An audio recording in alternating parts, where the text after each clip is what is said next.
자, 이제 역대 상하까지 끝났죠? 자, 이제 예언서 개괄입니다. 예언서가 있는데요. 성경 보시면은 구약의 구조가 역사서, 시가서, 예언서로 되어 있습니다. 보통 저희가 이제 성경을 읽다 보면은 역사서도 쭉 이제 창세기부터 계속 가죠. 그 다음에 느헤미야, 에스더까지 갔습니다. 그리고 나서 욥기, 시편, 잠언, 전도, 아가서까지 갑니다. 그리고 나서 이제 이사야부터 예언서가 시작되는데 이 예언서에 대한 배경적인 게 있는데 우리가 성경을 차례대로 읽다 보니까 그것을 잊어먹고 시작하는 경우가 있습니다. 그러다 보니까 좀 어렵기도 하고요. 왜 이런 얘기가 나올까라고 하는 순서가 이제 이사야부터 뭐 대예언서, 소예언서가 있는데 그런 구조가 있다 보니까 이것이 왜 이랬을까라고 하는 것이 그 앞에 있었던 역사서의 기억이 있었는데 역사서의 기억이 가물가물해지면서 이제 예언서를 읽기 시작합니다. 그러다 보니까 요즘에 많이 성경을 읽으면서 역사적으로 읽어야 된다 해서 예언서를 역사서 안에 끼워가지고 만든 책도 나왔고요. 그 다음에 그렇게 강의하기도 하고 성경 낭독 파일도 그런 식으로 구분돼서 나오는 부분이 있습니다. 그만큼 예언서가 단순히 역사서, 시가서와 딱 떨어진 것이 아니라 역사서 안에 포함되어 있습니다. 그 배경 가운데 예언서가 나타나는 것을 볼 수 있습니다. 개관인데요. 보시면은 저희가 말씀드렸죠. 레위기를 중심으로 창세기, 출애굽기, 민수기, 신명기, 모세, 오경이 위치합니다. 그리고 그 가운데 언약을 어떻게 잘 순종했느냐, 그렇지 않느냐라고 하는 것이 나왔던데 어떻게 살았느냐, 언약에 대해서 반응했느냐라는 것은 지금까지 창세기부터 역대 상하까지 보셨습니다. 그것이 예언서고요. 그 다음에 잘 이행한 것이 무엇이냐라고 했을 때 이제 나중에 시가서 이제 강의를 들으실 때 거기서 이제 시가서의 내용에서 그것이 나옵니다. 반면에 예언서는 잘 이행하지 못했다는 그 내용이 줄기가 이릅니다. 그렇기 때문에 늘 그들의 죄를 지적하게 되고요. 그 다음에 그들을 어떻게 심판하신다, 멸망시키신다, 그럼에도 불구하고 그들을 구원해 주시겠다고 하시는 말씀이 있습니다. 근데 예언서도 17권 가운데 약간 나눠집니다. 남유다의 멸망으로 인해서 북이스라엘과 남유다가 완전히 멸망하면서 그들의 이스라엘이 멸망을 한번 당합니다. 그리고 포로기가 있고요. 그 다음에 포로귀환입니다. 그러니까 포로기를 중심으로 그 전과 그 앞에 예언서가 있습니다. 그래서 보통 이제 저희가 포로 후기에 알고 있는 서신이 이쪽에 보시면요. 저희 방에서 오른쪽에 있습니다. 여기 보시면 예언서가 위쪽에 있는 부분들, 다니엘까지가 대부분 포로 전, 그 다음에 포로기이고요. 그 다음에 학개스가랴, 말라기가 포로 후기입니다. 근데 이 예언서들의 특징이 있습니다. 포로 전기, 포로기, 그때 다니엘서까지 그 예언서들의 기본은 멸망이라는 것을 보고 갑니다. 기억해 주십시오. 멸망이라는 것을 보고 그걸 향해서 예언서가 가고 있습니다. 그 내용에 대해서 얘기합니다. 너희가 여기까지 갈 건데 회개해라. 아니면 갈 것이다. 멸망받을 것이다. 어떻게 징계할 것이다. 라고 하는 얘기를 끊임없이 얘기합니다. 그리고 뭡니까? 멸망 당합니다. 아까 그 예언서 강의 중에 보면은 열왕기 상하와 역대 상하가 좀 내용이 다릅니다.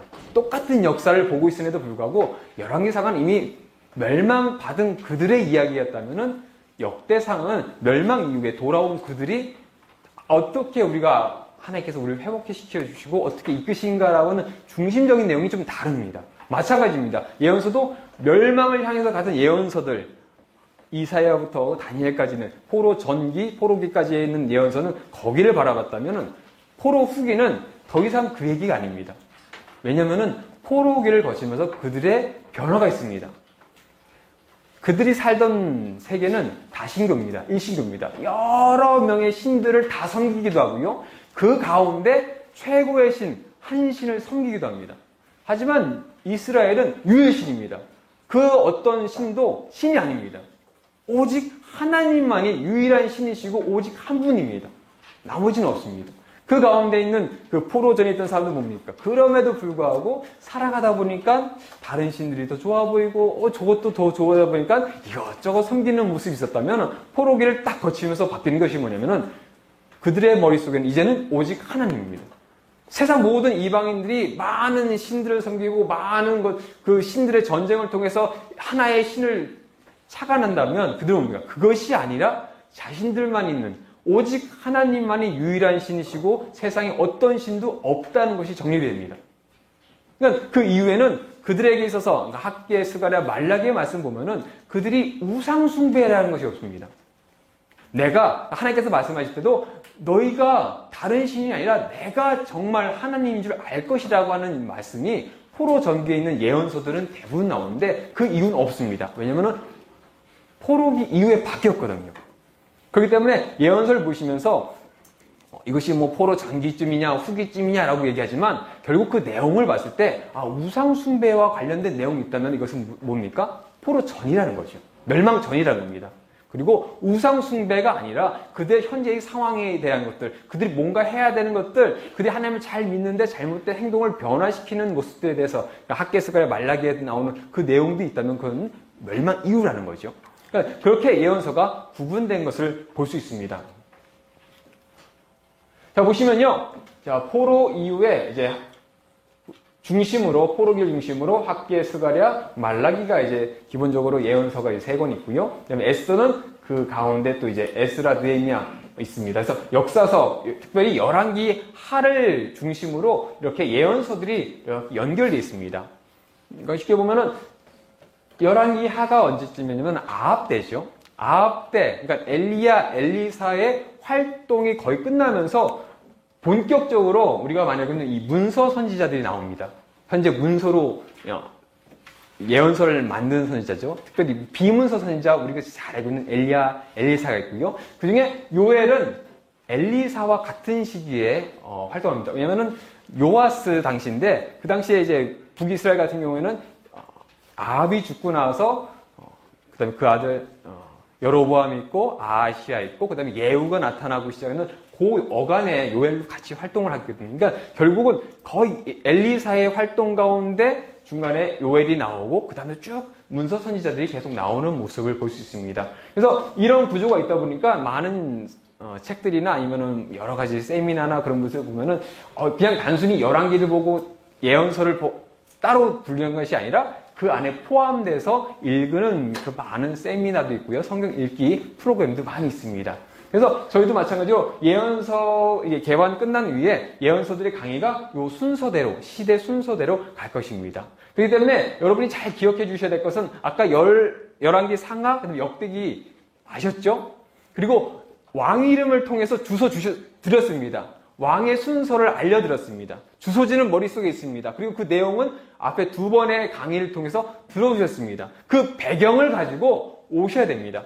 그 예언서 가운데서는 어느 왕, 어느 때에 내가 예언을 한다라고 하는 부분도 있는 예언서가 있는 반면에 그 얘기가 없이 그냥 바로 시작하는 예언서가 있습니다. 뭐 요엘 같은 경우에는 정확하게 이 왕이 어느 왕 때인지 좀 모르는 그런 예언서도 있고, 나홈 같은 경우도 어떤 시대적인 어떤 역사적인 그 상황에 대해서 얘기하는 부분이 있지만 정확하게 언제쯤이라고 하진 않습니다. 그러다 보니까 그런 경우에는 이것이 언제쯤이라고 하는 여러 가지 학자들의 말이 있습니다. 그러니까 책을 보다 보면은 뭐 요엘이 앞에 있기도 있고요, 뭐 뒤에 있기도 하고요. 그다음에 오바다가 여기 이제 포로기에 있기도 하고 저기 또 포로 후기에도 있기도 합니다. 그거는 이제 관점에 따라서 해석하기에 따라서 좀 다른 부분이 있습니다. 하지만 저희는 이제 요엘 같은 경우는 이제 포로 전기에 특별히 이제 맨 처음 예언서를 썼다라고 보고 있고요. 오바다 같은 경우는 포로기, 그러니까 남유다가 멸망하는 그 당시에 쓰였다라고 그렇게 보고 있습니다. 자, 보시면 이제 왕들과 이제 예언자들의 이제 이렇게 보시면은 솔로몬 이후부터 그다음에 남유다 멸망까지의 모습을 볼 수 있습니다. 그래서 각 왕들마다 이렇게 포함이 되어 있습니다. 결국 보면 요엘을 좀 이해하시려면은 요아스 당시에 이스라엘, 남유다의 어떤 상황에 대해서 좀 아셔야 되고, 왜 하필 그렇게 상황이 될 수밖에 없었던 그런 배경적인 것도 좀 아셔야 됩니다. 그래서 책 소개하실 때 보면은 이스라엘 역사라고 해가지고 뭐 존 브라이트라든지 여러 명의 그 학자들 책들도 있는데 그걸 좀 참고하시면 남유다와 북이스라엘 성경 가운데 그런 이야기가 있었는데 그런 일이 벌어지는 가운데 배경적인 게 있었구나. 왜 요시아가 느고가 올라올 때 막아야 됐었는지 그런 얘기라든지요. 그 다음에 왜 아합이라고 하는, 우리는 되게 악하다고 하지만 고고학적으로 발견하면 아합이라는 사람이 대단히 훌륭하고 경제적으로 부흥했던 시대, 그다음에 왜 여로밤 2세와 우시아 시대 때 솔로몬의 그 영토를 다 차지할 수 있었는지, 그 전까지만 해도 늘 다 뺏겨가지고 조그매져고 늘 고통당하고 아람, 아수르, 모압, 에돔에 의해서 전쟁 벌였던 그 상황에서 어떻게 그것이 다 회복됐는지, 결국 그것이 배경적인 그 역사적인 고대 역사 가운데 있었던 그런 여러 가지 사건 가운데 그것이 형성되기도 합니다. 그리고 왜 므낫세가 55년 동안 통치하면서 그 악독하게 했는데 왜 그랬는지, 그렇게 악독했는데도 최고 55년이거든요. 그만큼 유지할 수 있었던 이유가 무엇인지도 마찬가지로 그런 다른 나라들과의 역학관계에 서 있습니다. 그래서 성경이 보시면 창세기부터 나중에 이제 역사서의 쭉 배경 가운데 이런 제국과의 연결이 있습니다.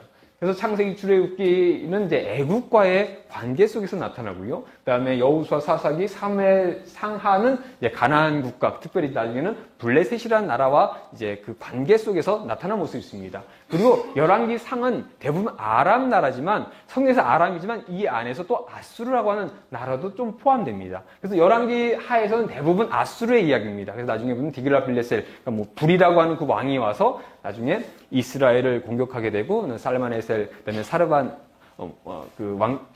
살만에셀이라든지 사네입이라든지 그런 왕들에 대한 부분이 이제 아수르에서 나오고요. 그 다음에 남유다는 거의 이제 히스기야 때 잠깐 바벨론 왕 무로닥 발라단이 나오기도 하고, 그 다음에 남유다 멸망할 때 그때쯤에 이제 이야기가 많이 나오는 왕입니다. 그 이후에 이제 바벨론이 이제 다니엘서가 이제 또 바벨론을 배경으로 하고 있죠. 그러고 나서 포로 귀환을 할 때는 페르시아와의 또 연관성이 있습니다. 그리고 나서 저희는 뭡니까? 말라기로 끝납니다. 그리고 나서 보통 이제 중간사라고 하는 그 기간 동안에는 이제 헬라라고 하는 제국, 우리가 이제 세계사 때 많이 배우시죠? 알렉산더 제국에 대해서 얘기하지만 성경에는 그 얘기는 없습니다. 페르시아가 있다가 갑자기 로마라고 하는 신약의 로마로 바로 넘어갑니다. 그러니까 이 가운데 있는 그 400년 정도의 그 중간사 가운데 있는 역사들 이제 목요일 날쯤 되시면 신약 배경사 가운데서 이걸 좀 들으실 수 있습니다. 그러니까 그런 여러 가지 이런 제국들과의 관계에서 그들 나라가 살아가면서 어떻게든 살아남으려고 하는 그 문제, 나중에 보시면 하나님께서도 그 제국들을 바라보지 말라고 하는 그 얘기까지 하실 정도의 그런 모습들이 결국은 성경 가운데서 나오고, 그것이 역사 가운데서 그런 역학적으로 나오는 모습도 있습니다. 그러니까 그것을 좀 아셔야, 그런 가운데서 이스라엘이 그렇게 행동을 해버렸고, 결국 그것 때문에 우상을 섬겼고, 패역한 일을 했었고, 결국 그것 때문에 하나님께서 예언자들 보내셔가지고 그들에게 잘못을 꾸짖으시고, 그들을 책망하시고, 심판을 얘기하시면서 그럼에도 구원해주겠다고 하는 그 얘기들이 나오는 거라는 것을 알 수 있습니다. 그래서 보시면 이제 간단히 표로 보시면 이제 요엘부터 시작해서 각 나라들과 연관되어 있습니다. 중간에 보시면 이제 요나, 아모스, 호세아가 대부분 이제 북이스라엘에서 활동했던 예언자들이죠. 그 중에서 이제 아모스는 남유다 사람인데 북이스라엘까지 가서 활동했던 사람이 있고요. 그 다음에 대부분 남유다와 북이스라엘의 예언을 선포했는데 딱 2명만이 세 명이죠. 남유다와 북이스라엘이 아닌 외부의 나라의 예언을 선포한 세 사람이 있습니다. 그 중에 한 사람은 누구냐면은, 두 사람이 우선 나오는 것이 이제 요나가 있고요. 그 다음에 여기 나움이 있습니다. 어디에다 하시죠? 니느웨라고 하는 나라, 아수르입니다. 아수르에 대해서 요나는 그들의 죄에 대해서 지적하면서 회개에 대한 모습을 보여준다면, 나움 같은 경우에는 그들의 멸망에 대해서 얘기하는 부분이 있습니다.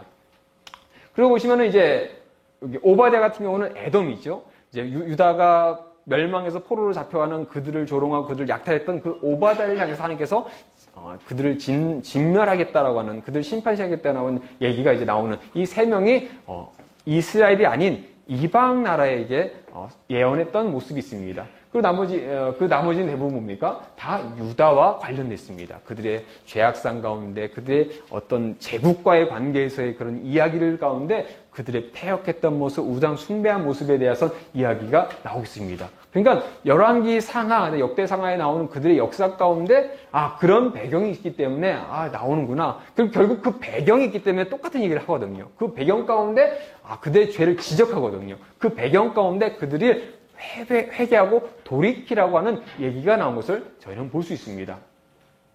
그리고 마지막 이제 포로 귀환 후에 이제 학계, 스가랴, 말라기, 특별히 학계와 스가랴는 성전 건축과 관련된 이야기를 많이 하게 되고, 말라기는 이제 느헤미야 시대 때 뭔가 그들이 에스라를 통해서, 느헤미야를 통해서 재건을 하고 율법을 낭독하며 뭔가 그렇게 회복되는 것 같았는데, 그들이 결국 뭡니까? 나라가 회복되지도 않고 메시아라고 하는 유다족 속에서 나와야 되는 메시아가 오지도 않고 여전히 제국 가운데 있는 그들, 그러니까 뭡니까? 뭔가 생활이 점점 나태해지고 그런 모습에 대해서 지적하시면서 그들의 나중에 이제 마지막에 뭐냐면 엘리야를 보내서 그들을 돌이키겠다라고 하는 그 말씀으로 끝나는 모습도 볼 수 있습니다. 그래서 첫 번째 이제 구세기입니다. 구세기는 이제 솔로몬이 죽은 이후에, 그리고 여기 보시면은 오므리 왕조라고 하는, 아합이라고 하는 그 바알 숭배와 아주 밀접한 관련이 있었던 그 왕조가 나오고, 그들이 결국 예후 왕조에게 멸망당하고 예후 왕조가 나타나는 바로 그 시기입니다. 그래서 3대 바하사 왕 때부터 한 11대 여호아스 왕까지의 시기쯤이 있습니다. 그래서 우리가 많이 알고 있는 열왕기 상하에서 엘리야와 엘리사 선지자가 활동하며 누가 하나님인지, 그리고 누가 하나님이 구원이신 것을 그들에게 선포하는, 특별히 뭡니까? 북이스라엘에게 선포하는 가운데 엘리사 선지자 시대 때 누가 나오면 요엘이 나옵니다. 요엘도 여호와는 구원이시다라고 하는 뜻을 갖고 있습니다. 그러니까 똑같은 비슷한 이름을 가진 두 사람이 남과 북에서 서로가 하나님만이 구원이시다라고 하는 선포를 합니다. 그 가운데 오므리 왕조 그 바알 숭배했던 것이 심판받게 되고, 그다음에 그들이 회복되면서 다시 한번 하나님의 나라로, 특별히 요엘 시대 뭡니까?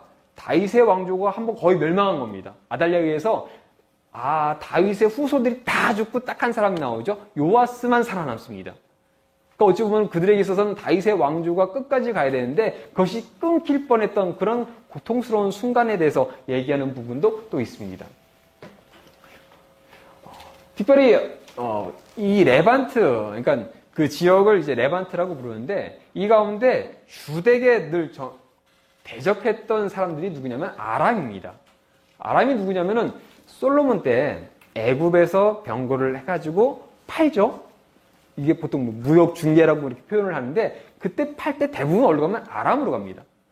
그러니까 즉 솔로몬의 죽은 이후에 남북이 갈라지고 그 나라가 힘이 없어지면서 그 위에 있었던 아람이 힘을 얻게 되고 그것으로 공격을 시작합니다. 그래서 아람과의 전쟁의 얘기가 대부분 초반에 많이 나옵니다. 그리고 아람과 북이스라엘이 서로 동맹을 맺기도 하고, 동맹 맺고 남유다를 공격하기도 하고, 그런 얘기들이 이 9세기 때 많이 등장합니다. 그러면서 오므리 왕조가 나중에 이제 바사 왕조까지 멸망시키고 오므리 왕조가 나타나면서 오므리, 아합, 아시야, 그다음에 요람까지 나오는 그 시기가 오죠. 그때 뭐냐면은 열왕기에서 보시면 아합이 누구랑 혼인 관계를 맺습니까? 여우사박과 혼인 관계를 맺습니다. 그러니까 그것 때문에 문제가 뭐냐면은 바알 숭배가 들어옵니다. 이세벨이라고 하는 그 여인이 아합과 결혼하면서 들어왔던 그 숭배가 결국 남유다와의 혼인 관계로 인해서 남유다까지 바알 숭배로 물들입니다. 하나님께서는 그것을 철저하게 끊으시기 위해서 누굴 선택하십니까? 처음에 엘리야가 나오죠. 그다음에 엘리사도 나옵니다.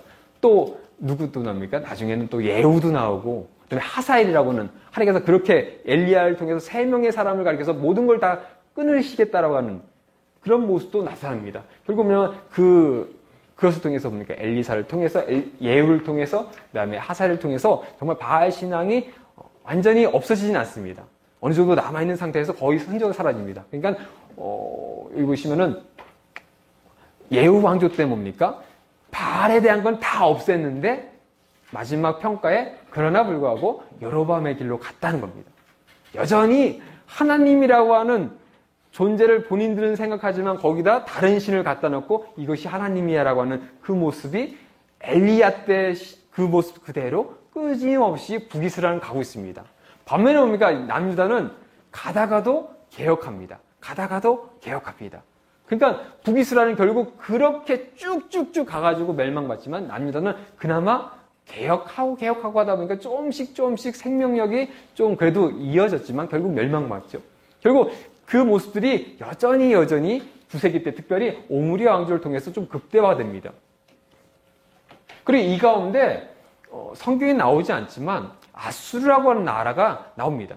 853년에 카르카르 전투를 통해서 아수르라고 하는 나라가 그 이스라엘, 그러니까 아람과 레반트 지역을 침공하게 됩니다. 그래서 성경에 보시면은 아합이 마지막에 죽기 전에 어떻게 하죠? 여호사밧과 함께 길르앗 라못을 정복하러 가자고 합니다. 그때가 852년입니다. 맞죠? 852년에 그렇게 합니다. 근데 문제는 그 전에 아람과 아합이 동맹 관계였습니다. 그리고 그 가운데 아수르와 전쟁을 벌였습니다. 그게 뭐냐면 아람과 북이스라엘 늘 전쟁 관계였는데 그들이 그 시돈에 있는 여자가 딸과 결혼하고 여러 가지 친인척 관계를 맺었던 게 뭐냐면 결국 저 북쪽에 있는 바벨론 지역에 있었던 그 아수르가 바벨론을 점령하고 위에 있는 우라루트를 점령하면서 서쪽으로 쭉 오면서 결국 아람으로 온 겁니다. 그러니까 그들을 막기 위해서 그들이 동맹 관계를 맺게 됩니다. 보시면은 특별히 아수르 나시르발이라는 사람을 통해서 아수르 제국이 형성되기 시작하고 그들이 점점 힘을 강성하고 나중에 보시면 셀메네세 3세가 그때 카르카르 전투를 통해서 점령하게 됩니다. 그러니까 이때부터 그들은 조공관계, 그러니까 아수르라는 나라와 조공관계를 맺기도 합니다. 자, 보시면은 그런 가운데 문제가 생기는 게 오므리 왕조가 멸망하게 되죠. 그러면서 이 왕조가 바뀌어버립니다. 그 가운데 새로운 예후가 되는데 예후도 뭐냐면은 나중에 똑같습니다. 그 예후 왕조 가운데 나중에 조공을 바치는 일이 벌어지게 됩니다. 보시면요. 아수르라고 하는 나라가 이제 커졌습니다. 그 다음에 이 바벨론을 먹고요. 우리가 보통 이제 그 법전, 하무라비 법전이라고 하는 그 바벨론이 예전에 제국을 좀 형성하는 듯 했지만 사라지는 바람에 아수르가 이제 여기를 잡아보면서 바벨론과 우라루트를 점령하게 됩니다. 특별히 아수르라고 하는 나라, 이 지역에 늘 문제가 여러 민족이 있습니다. 여러 가지의 민족이 있는데 이들이 강성해서 힘을 얻으면 이 지역을 점점 점령해서 커질 수 있습니다.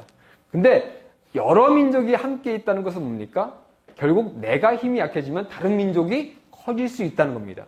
결국 아수르가 힘이 강성할 때는 이 지역을 아수르가 다 점령하게 되지만 제국을 형성하지만 그들이 힘이 약해지면 뭡니까? 바벨론이 점점 커집니다. 그 바벨론이 나중에 또 작아지니까 그 다음에 나오는 게 페르시아고요. 그런 식으로 제국들이 각 도시를 형성했던 그들이 점점 지역을 넓히면서 제국으로 형성했습니다. 특별히 북쪽 같은 경우는 우라루트라 해서 나무도 많고 말도 많습니다. 그러니까 여러 가지 자원이 많기 때문에 이곳을 점령해야 되는데 이곳이 좀 험합니다. 그러다 보니까 늘 힘이 약하면 이들은 또 내려오려고 하겠죠. 그러니까 이들을 막지 못하면 또 문제가 된 겁니다.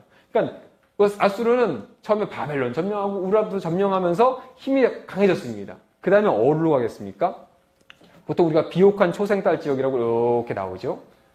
그러니까 이 애굽 쪽으로 가고 싶은 겁니다. 그러니까 지중해 쪽으로 쭉 가다 보니까 여기서 만나는 첫 번째 나라가 뭡니까? 아람입니다. 그러니까 아람이 첫 번째 만날 수밖에 없으니까 아람이 여기와 연합군을 형성해서 싸울 수밖에 없습니다. 그러니까 아람과 북이스라엘, 아람과 남유다가 연합했다는 것은 뭡니까? 이 다른 제국이 오고 있다는 것이죠. 그런 가운데 이제 이 아수르가 이만큼 이제 점령을 하고 조공을 받고 하는 일들이 벌어지게 됩니다. 게다가 아수르에 여러 가지 문제가 있는데 아까 말씀드렸듯이 그런 그 바벨론이라든지 우라루트를 점령하는 일도 있지만 이 전쟁을 통해서 얻어야 되는 게 있습니다. 영토를 확장하면서 제일 중요한 것은 자신들의 땅을 지킬 만한 완충지대입니다. 자신들의 땅의 외부에 있는 군대가 들어오지 못하도록 더 넓히는 겁니다. 이것이 있고요. 그 다음에 주요 대성로입니다. 아수르가 있던 지역이 여기가 무역로입니다. 무역로가 이렇게 가가지고, 왜냐면 여기가 사막지역이기 때문에 이렇게 지나가가지고 와서 여기 우리가 있는 뭐 사대모, 해안길, 평야길, 족장길 이렇게 내려가서 애굽으로 가야 됩니다. 그러니까 여기를 점령했다는 것은 이 무역로에 있는 사람들에게 뭔가 중개를 할 수 있고 그들의 그 무역로에 대한 그 돈도 받고 되고 그러다 보니까 강력해진 부강한 나라가 될 수 있습니다. 그러니까 이것도 아수르는 필요합니다. 그리고 말과 금속, 목재 같은 자원도 안정적으로 필요합니다. 그러니까 우라루트를 점령하게 됩니다. 그리고 아수르 왕이 온 땅을 다스리는 최고의 신임을 증명하게 됩니다. 당시에는 왕이라는 존재는 신의 현현입니다. 그러니까 본인의 능력을 통해서 그것을 보여줘야 됩니다. 그렇기 때문에 아수르라고 하는 왕이 자신들이 믿고 있는 그 신이라고 하는 그 신, 그의 현인이기 때문에 그것이 더 강력한 어떤 나라보다 우리의 신이 더 강력하다는 걸 보여줘야 되기 때문에 점령하는 겁니다. 그러니까 결국 그 점령 가운데 아수르가 이제 예후에게 조공받는 그런 일도 있고요. 북이스라엘에게 조공받는 일이 있습니다. 그래서 성경에 보시면은 예후가 왕이 되고 그다음에 강성해졌는데 그다음부터 자신들의 나라가 점점점 다른 나라에게 점령당한다는 얘기 있습니다. 그래서 예후 왕조 때 보면 이제 이 길르앗이라고 하는 요단 동표에 있는 나라를 잃기도 하고요. 주요 위에 있는 다메섹 밑에 있는 그런 나라들도 점령당하는 또 일도 있었습니다. 그렇게 예후 왕조를 통해서 아수르와 아람의 그런 어려움이 있었다면 8세기에는 요아스와 히스기야 시대입니다. 그러니까 북이스라엘 11대 요아스 왕부터 호세아 통치 기간입니다. 그러니까 8세기의 주요한 사건은 뭡니까? 북이스라엘의 멸망과 관련이 있습니다.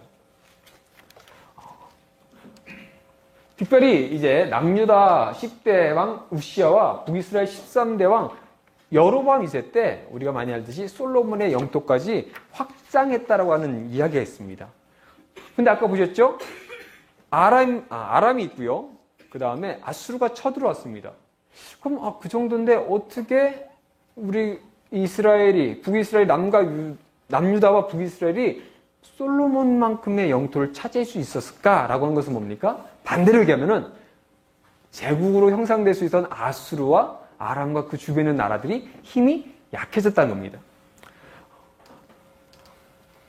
자, 아까 보셨지만 제국이 있기 때문에 힘이 분산될 수밖에 없습니다. 지금 만약에 아수르가 일로 쳐들어가고 있는데 바벨론에서 그것을 알고 반란을 일으키면 뭡니까? 다시 뿌르르 가가지고 전쟁해야 됩니다. 전쟁 막 하고 있는데 이제 아람에서 또 반란을 일으킵니다. 어떻게 합니까? 또 뾰로로 넘어가지고 가야 됩니다. 그러니까 살만 에살이 이 빨간색 보시면 이 부분을 다 점령했는데 여기서 반란이 일어나서 갔다가 저기서 반란이 있다가 갔다가 왔다 갔다 이 일을 반복하니까 뭡니까? 사람이 진이 빠지죠. 결국 그러다가 죽게 됩니다. 그러고 나서 자녀들이 왕이 되긴 하는데 별로 힘이 없습니다. 그나마 아단 나르라고 하는 사람이 잠깐 일로 왔다가 점령했는데 이 정도의 제국을 지키려면 힘이 강력해야 되겠죠. 근데 그만큼의 힘이 없으니까 점령만 하고 다시 돌아가 버립니다. 그러니까 다시 돌아가니까 바벨론에서 반란 일으키지, 아람에서 반란 일으키지, 우라루트에서 반란 일으키지 하니까 뭡니까? 아수르가 다시 축소됩니다. 그런 가운데 뭡니까? 여기서는 점점 힘이 강해지는. 그리고 그때 애국도 힘이 없고 아람도 힘이 없고 그런 가운데 바로 그 북이스라엘 여로보암 2세 그 다음에 우시아 때 이 영토를 다시 회복하는 겁니다. 근데 생각해보죠. 그 땅이 다시 회복을 하는데 아모스 호세아의 얘기에 보면은 그들이 뭡니까? 의인을 신발값처럼 팔았다 막 그런 얘기가 남습니다. 뭐냐면은 갑자기 그 많은 땅을 얻게 되니까 돈이 있던 사람들이 뭡니까? 다 찾아버리는 겁니다. 우시아도 마찬가지고요. 그런 일이 벌어지니까 점점 더 폐역해지고 그렇게 부강해지면 뭔가 하나님께서 이렇게 하셨는데 그럼 뭔가 하나님께 돌아야 되는데 그렇지 않습니다. 그러니까 결국 그들 뭡니까? 폐역했던 그래서 아모스라든지 호세아가 나와서 그런 얘기 나중에 보시면은 또 요나가 나지 않습니까? 요나 때 보면은 니느웨까지 가가지고 그들 회개하러 가는. 근데 니느웨로 요나가 가기 싫어하지 않습니까? 왜냐면은 이들이 그렇게 점령을 하면서 카르카르 전투를 통해서 한 수십 년간 전쟁을 벌이면서 여기를 완전히 쑥대밭을 만들어 놨으니 북이스라엘 입장에서는 아람도 별로 기분 나쁘지만 아수르가 정말 끔찍합니다. 그러니까 가기 싫은 겁니다. 차라리 저것들 없어져서 사라지면 너무나 좋을 텐데 북이스라엘, 남유다, 솔로몬의 그 영토를 다 차지해서 좋아지고 있는데 이것들도 잘 되면 뭡니까? 뻔한 거 아닙니까? 그러니까 없어지길 바라는 겁니다. 그러니까 뭡니까? 나 죽어도 가고 싶다고. 그래서 다시스로 갔다가 나 차라리 죽여주십시오. 그런 일들이 바로 그런 역사 가운데 배경이 있습니다. 그러니까 그런 가운데 넘어갔네요. 그런 가운데 이제 뭡니까? 아수르가 힘이 없어지면 좋은데 힘이 어떻게 합니까? 다시 부강해집니다. 특별히 성경에 말씀 보면은 아수르의 불이라고 하는 왕이 있습니다. 그리고 디글랏 빌레셀이라고 하는 사람이 나타나는데 그가 최고의 전성기는 아닙니다. 그때까지도. 점점점 쇠퇴하던 아수르를 다시 일으킵니다. 그가 일으켜서 결국 뭡니까? 첫 번째로 해야 될 게 우선 바벨론 점령하고 우라도 점령하고 그 다음 뭡니까? 다시 아람 쪽으로 가는 겁니다. 보시죠. 자, 이거 이제 북이스라엘 이제 여로보암 2세와의 지도인데요. 자, 그 디글랏 빌레셀이 오면서 전쟁을 벌이고 결국 뭐냐면 그 시대가 무나헴 시대입니다. 무나헴 시대, 그러니까 예후 왕조가 이제 멸망했죠. 살루메에 멸망당하고 살룸도 죽고 무나헴의 왕이 됐습니다. 그리고 무나헴이 왕이 됐을 때 요단 동쪽에서 누굽니까? 베가가 또 왕이 됐습니다. 그래서 나중에 베가 부가이아 됐는데 부가이아를 누가 죽입니까? 베가가 죽이죠. 바로 그 시대. 그러니까 이미 디글랏 빌레셀이 왕이 되면서 강력해졌습니다. 그래서 결국 이 디글랏 빌레셀이 다시 한번 커지니까 또 해야 되는 게 뭡니까? 연합군이죠. 그러니까 베가와 르신이 손을 잡습니다. 다시 아수르와 전쟁을 벌이기 싫은데 그러니까 연합군을 만들고 르신과 베가가 함께 싸우려고 하는데 에돔, 모압, 암몬 다 손잡아서 우리 싸웁시다 딱 하는데 누가 그걸 안 합니까? 보시면은 아하스 때 안 합니다. 그러니까 성경 말씀 보면 아하스를 향해서 그들이 공격을 들어갑니다. 그때 아하스가 하는 게 뭡니까? 아수르의 디글랏 빌레셀에게 조공을 바치고 도와주십시오라고 해버립니다. 그러니까 그들이 와가지고 공격을 하면서 르신, 아람이 멸망당합니다. 아수르와 북이스라엘 사이에 있던 나라가 아람입니다. 근데 멸망당합니다. 그럼 그 다음 타겟이 누굽니까? 북이스라엘이죠. 그러니까 무나헴이 죽고 그다음 베가 때, 그러니까 베가가 어떻게 됩니까? 결국에는 호세아에 의해서 죽습니다. 그러니까 디글랏 빌레셀이 와가지고 르신 아람을 멸망시킨 이후에 그 다음에 그 해에 호세아가 반란을 일으켜서 베가를 죽여버립니다. 그러니까 이제 호세아는 어떻게 됩니까? 자신을 공격하는 나라에게 조공을 받아야 되죠. 다시 조공을 바치는 겁니다. 그래서 성기에다가 이 시대 때부터 한 나라가 딱 등장하는 게 누구냐면은 애굽입니다. 다 멀리서 지켜보는데 아람도 분명히 강력했는데 멸망당했습니다. 그리고 보니까 북이스라엘 남유다 웬만해선 그냥 추풍 낙엽입니다. 그러니까 애굽의 입장에서도 자신들의 있는 완충지대가 어디냐면 결국 레반트입니다. 남유다와 북이스라엘은 그 지역입니다. 거기를 막아야 되니까 지원을 해줄 겁니다. 연합군을 지원해주고 그러니까 어떻게 합니까? 나중에 호세아가 아수르를 배신하고 애굽으로 가는 겁니다. 힘을 합쳐서 다시 전쟁을 벌이는데 어떻게 합니까? 그때 이제 살만에셀 5세가 호세아 시대 때 딱 와가지고 호세아를 잡고 성경 말씀 보면은 그를 3년간 그의 통치 기간에 그를 붙잡아 버리고 그다음에 3년간 사마리를 포위해 버립니다. 그리고 그 3년 후에 북이스라엘이 멸망당합니다. 근데 이제 살만에셀의 5세 때 이제 멸망당한 것이 아니라 살만에셀 5세가 3년간 포위하는 가운데 갑자기 죽게 됩니다. 그러면서 왕으로 오른 사람이 사르곤 2세입니다. 그러니까 아버지가 포위해서 차지하려고 했던 그 땅을 이제 결국 아들이 완전히 멸망시킨 겁니다. 근데 이러면서 성경 말씀에 보면 그 나라에 있는 사람들을 딱 데리고 가가지고 여기저기 막 흩어놓는 그런 얘기가 있죠. 근데 그게 언제냐면은 디글랏 빌레셀에 의해서입니다.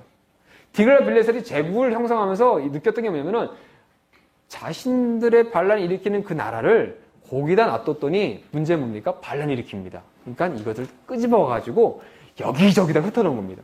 그러면은 여기저기 흩어지니까 힘이 약하니까 반란을 잘 일으키지 못하겠죠. 그러니까 바벨론도 그렇게 다 흩어버리고 아람도 가서 다 찢어버린 겁니다. 그리고 북이스라엘도 어떡합니까? 찢어버립니다.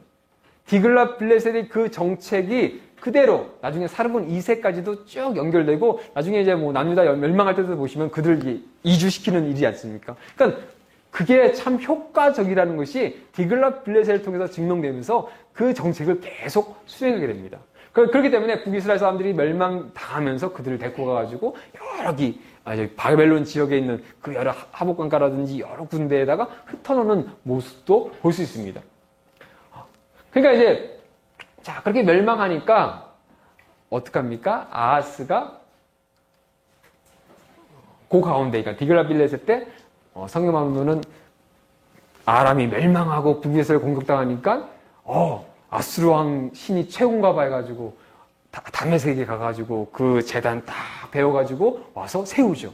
왜냐면 아수르가 보니까 그 많은 땅 점령하고 보니까 제가 최고구나. 바알이 최고인 줄 알았더니 그 전까지 쫙 이어졌던 그 역사 가운데 많은 우상들이 최고인 줄 알았더니 아수르가 믿는 신이 진짜 신인가 보다 해서 그걸 딱 갖고 와서 믿는 겁니다. 그러고 있는데 사르곤 2세 때 뭡니까? 멸망당합니다. 이때가 뭐죠? 히스기야와 함께 살던 시대였죠. 그 가운데 뭡니까? 이제 히스기야가 종교 개혁을 하는 것이 이제 6세기 때 나오게 됩니다. 자, 보시면은 이게 디글라빌레셋이고요. 자, 갔습니다. 자, 7세기 레반트 정세입니다. 히스기야의 정책 이후에 그다음에 정확히 1세기 한 100년 후에 남유다가 이제 멸망당하는 그 어간입니다. 이때는 이제 뭐 히스기야라고 해서 우리가 많이 알고 있는 그 왕이 있는 반면에 반대 그 아들이 누굽니까? 므낫세죠. 므낫세 그 죄악된 모습들, 그리고 그 가운데 요시야라고 하는 그 왕이 나타나는 모습을 우리는 볼 수 있습니다. 자, 주전 7세기의 국제적 정세는 이제 아수르가 점점 팽창합니다. 남유다를 멸망시키고 그들이 결국 어디까지 가냐면 애국까지 갑니다.